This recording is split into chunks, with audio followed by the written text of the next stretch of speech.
Мархай, пожалуйста. Спасибо, уважаемые коллеги.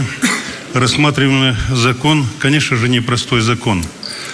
Данная инициатива правительства вызвала массовые протесты, как было здесь сказано, но они остались, к сожалению, незамеченными.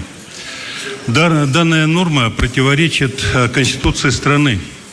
Статья 7 «Россия» – это социальное государство, а статья 55 вообще запрещает издавать законы, отменяющие или умаляющие права и свободы человека и гражданина.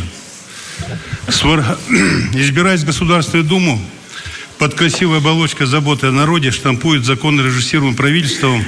Назовите хоть одну инициативу правительства, которая была во благо нашего населения и увеличила благосостояние. Сложно будет что вспомнить.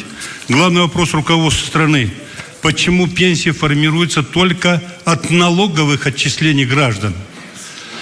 2005 год, после введения монетизации льгот, пенсионеры вышли на улицы и перекрыли дороги. Помните? А предлагаемая реформа еще более болезненна и убивает последнюю веру народа на свое будущее. Этот шаг является следствием всей предыдущей политики. Уничтожив на корню производство сельского хозяйства, страна и народ остались только с торговыми центрами, банками, грабителями и армией охранников и полицейских. Дальше что будут отнимать? Последнее бесплатное образование, медицину? Государство теперь все будет проблемы решать за счет тех, у кого можно отнять. Повышение пенсионного возраста для государства является всего лишь способом сэкономить деньги. Цифры уже ранее приводились.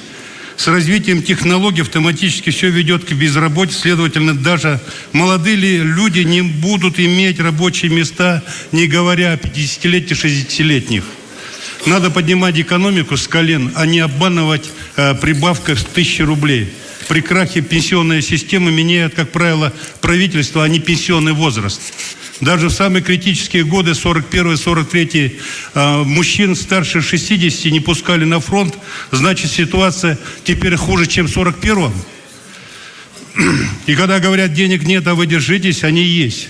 Тогда почему, имеющиеся законодательные инициативы в Государственной Думе, которые десятками лет уже пылятся на полках, их не принимают? Есть перспектива увеличения нашего бюджета до 25 триллионов. Закон еще не принят, есть еще возможность что-то исправить. Есть какая-то надежда, уважаемые члены Совета Федерации. Вспомните, что единственный источник власти – это наш народ, а народ живет плохо.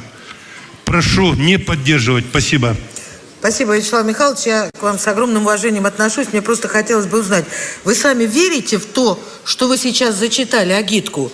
Или просто вы выполняете партийное поручение? Ну какой разгром сельского хозяйства, коллеги? Ну очнитесь, ну давайте поменяйте хотя бы риторику. Ну просто...